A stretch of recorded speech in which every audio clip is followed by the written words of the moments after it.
Today is Tuesday, May 19, 2015, afternoon work session. Okay, Bridget, South County meeting. I don't think this will take longer, more than 5 minutes, but I just wanted to see if we had determined if and when we're doing a South County meeting and putting it on the calendar and what you guys thought. I think it's a good idea. Fine. I think we were thinking of looking if there was something, Meet in Venice this time? Yeah, we didn't Hang on, work we for had that. Right, Northport right, last year, right. so. I know. In Venice?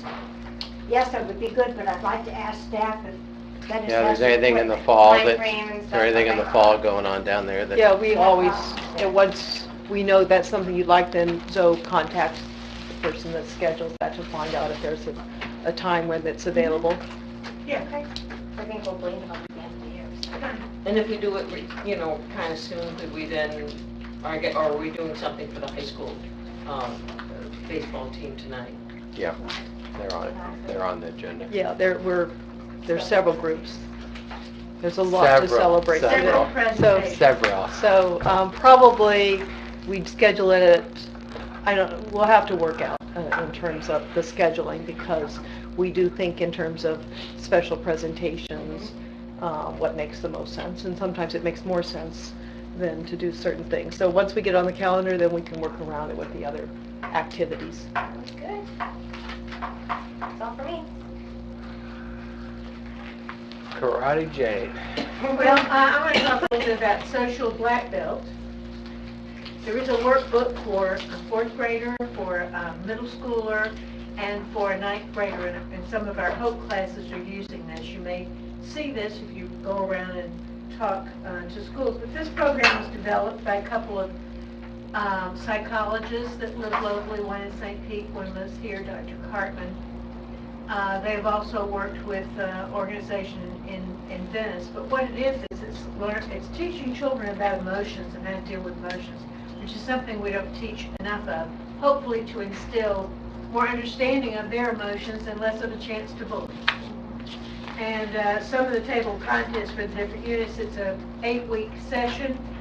We have one 4th grade teacher at Pineview who's doing a lot with this, and I was able to observe her teaching some of the classes.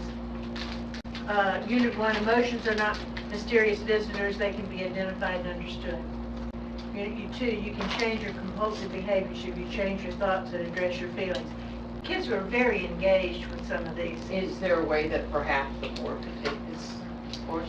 Perhaps we should, but at any rate, I have the materials. They have been distributed, as I said, through some schools, but we were letting the schools, I think about 17 different groups of teachers have been trained on this concept. Some of them are pursuing it, others are not. But I think it's a very comprehensive, good way of talking to students about dealing with emotions, and they really don't understand emotions. And when they are triggered to do something, they don't really understand why they're doing it. So I've seen it, and it's quite compelling. And anything that we can do to help alleviate some of the bad behavior and some of the bullying that exists is, I think, a good program. So I'm going to pass this around. I'd like it back. You can look at it. I think Philippi is doing some work on it now, but the kids need these books, so there would be a cost incurred, and so that's why I think more schools aren't doing it, but it's a really good program. A lot of schools, we did hold a training, opened it up to schools. Right. It's primarily intended for middle school and high school, I think, in terms of the lessons. The book is that he has written is almost for adults. So if you're interested in the concept. But they just developed these new workbooks. Right. So we have, there are several schools after the training that chose to implement. Some are continuing it for next year, others are not. So But it's a really good it's an program. option that schools have. Yeah, it's an option, but it's a good option, because we need to be working with kids to harness their emotions. What's the cost incurred? Do we know as far as for them to continue on with the It's program? mostly the workbook. It's just that, okay.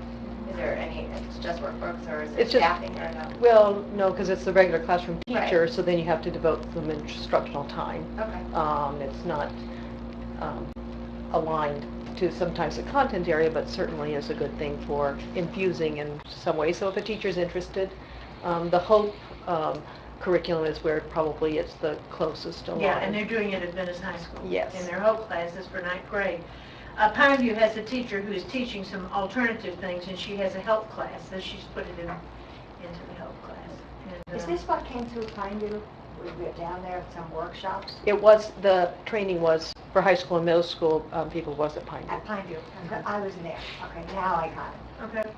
And Chris Cartman is the primary psychologist who helped to develop that. He also has done some empowering seminars and so forth in the community for parents. He did one in Venice about 3 weeks ago at the DPAC. And it's quite compelling work. And we have a lot of organizations around the area, I think, that are doing anti-bullying. And it's all really, really good stuff. I just wanted you to know what it was in case you want to learn more about it. I can certainly put you in touch with the right people. But I think these kind of classes are really informative and helpful to our students because there's so many things that they're bombarded with today, but dealing with emotions is really not one of them. So that's my intention. You want to see this? Okay. Roll on. On to the next one. Oops. You're next.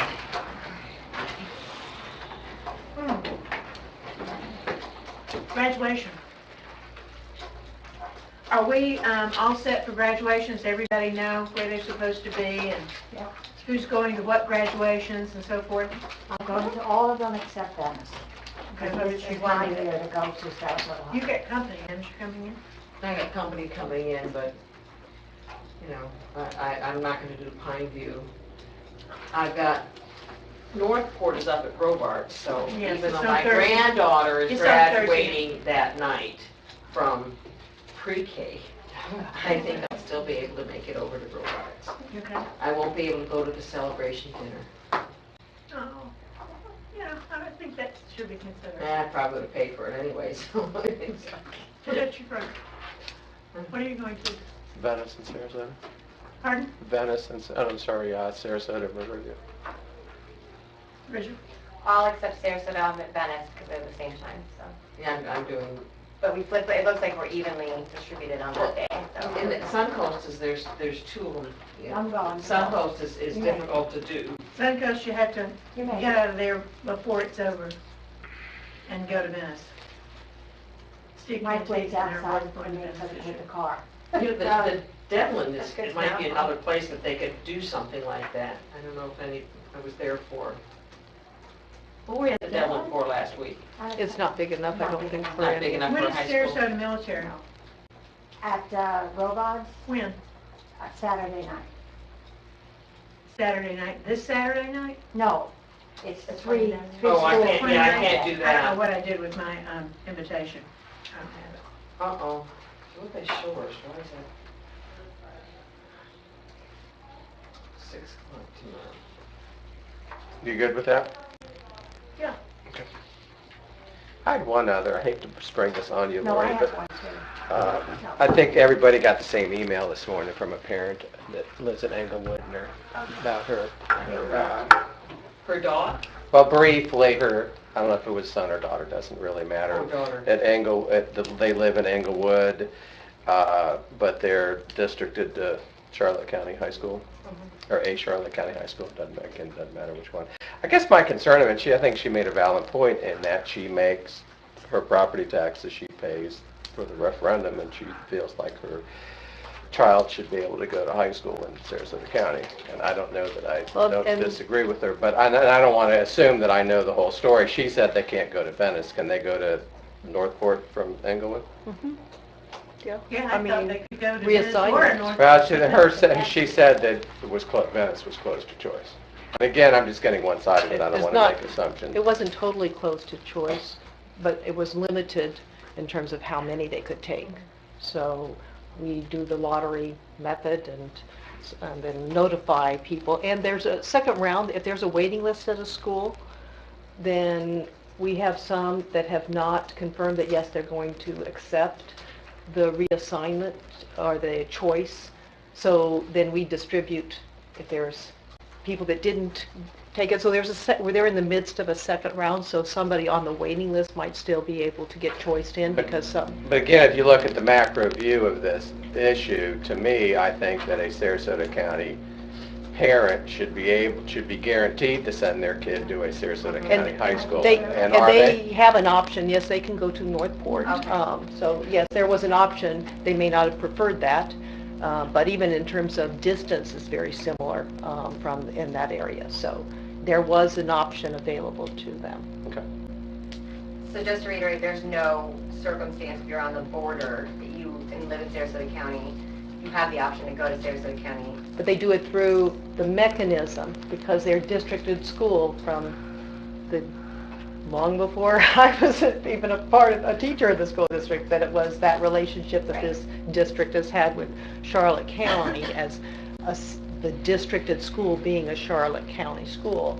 So they go through a choice process or hardship reassignment process. So there's other options that they have. It's just not an assigned districted school process because that's in Charlotte County for those students that live there right on the Inglewood border.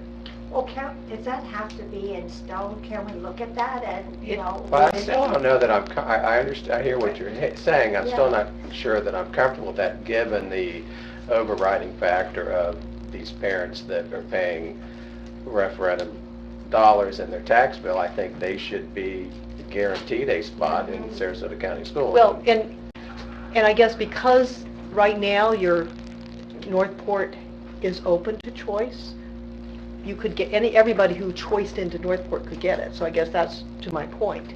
And as to the point in terms of do you want to do something in terms of the agreement that we have, certainly that's Yes. the board has the ability to it's a matter of redistricting that Inglewood area from the current plan in your policy. It would impact busing. They bus elementary students to us, so it's likely that a change on the middle school and high school level would impact the elementary level because that's the other piece where Charlotte County buses students in. So all of that is a board level decision. Well, can we find out how Can we many find how students many? are bused to the middle schools from Englewood? So at least we can begin in. Because I'm not sure that, I mean, this is the first time I've heard it in a lot of years on the board, so it may not be that big of an issue. I don't know that we want to change our policy based on. I'd just like to know how many I mean- students go to Angler and to Yeah, we have all that Lemon data. I Bay. can update, Charlotte.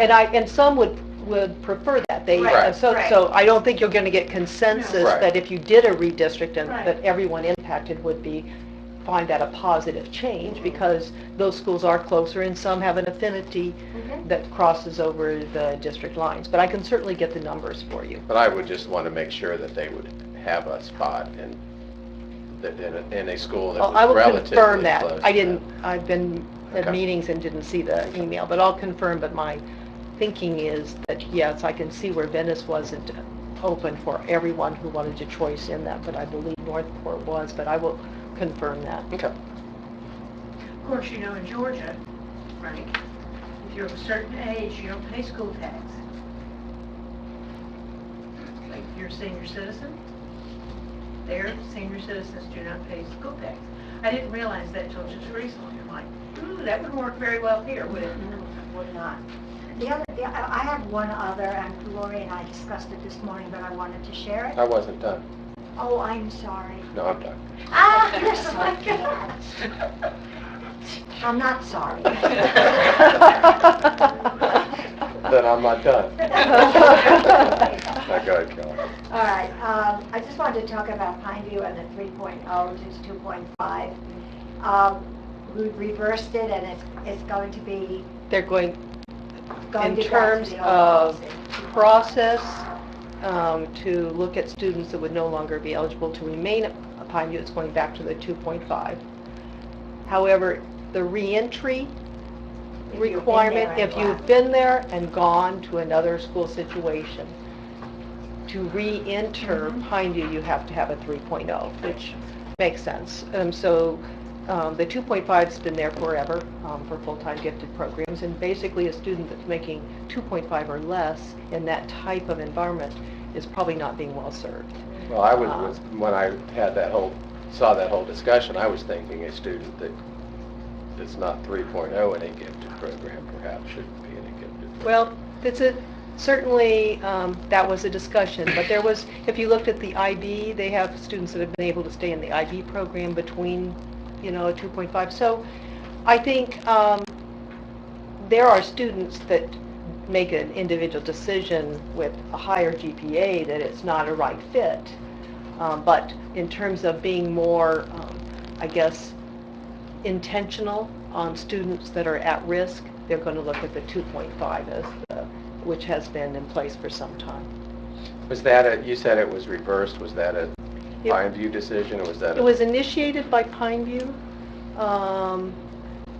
as a concern on the performance of some students, but in really analyzing the data, they were feeling overwhelmed by, in their care system, of students that needed other interventions in order to meet a bar. So it doesn't make a lot more sense to raise the bar, Right. and then you've got that many more students. And there were issues that came up. Some students are a little more challenged in math areas or a specific area. They're very gifted in some, so to try to accommodate that. So I think in analyzing the recommendation, we felt it was best to continue with the 2.5 as at least the level of which we really become very intentional in terms of if we don't see improvements, that we would recommend that the student not continue at Pineview or any That's what I full-time was going to gifted. say. So any full-time gifted across the district Yes, is has treated the same way. Okay. Well, the thing that we have to remember is that students are not all gifted in the same way. And many gifted students have problems, and we have a lot of ESE students that are gifted but require services. So to put them up to 3.0, it's rather difficult. So that's the change that was made. And Any it wasn't a other- policy, it's more of a procedure. So, did they just go to change it and then change the It mind? was They to wouldn't have change, did it after yes. that letter to the editor? Okay. No, and it wasn't really just a reaction to that. There were other concerns coming from individuals that felt, is this too high a bar? So I think they're just going to put it on hold. It was a change that was being recommended for next year. So we're putting a hold on that and continuing with the 2.5. The other thing, when we do something like that, we have to have some grandfathering in there. Well, it's hard, grandfather, and it's, the I don't know. perception is suddenly you get a 2.5 and you're kicked out. And that's not at all what happens, never has. Or you get a 3.0 and you're kicked out. They use it as a time throughout the year, because it's the culmination of multiple grading periods of a student that needs help and a student that needs assistance. And so that's why they have a care team, to your point. There are students that struggle in certain areas. They have a care team approach. They do interventions. But at some point, Pineview our full-time gifted, particularly Pineview, is an accelerated program. There are different types of gifted programs. Our programs tend to be accelerated. They're not enrichment. You're ahead almost. You're moving at a faster pace.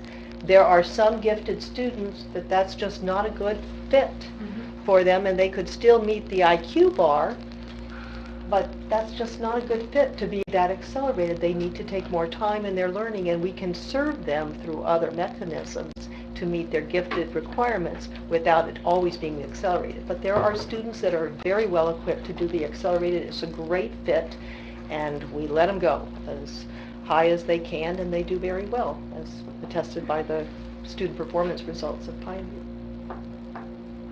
Which dropped this year. A little bit. Any other? Lori? Anything? Okay, we're adjourned. 3 o'clock.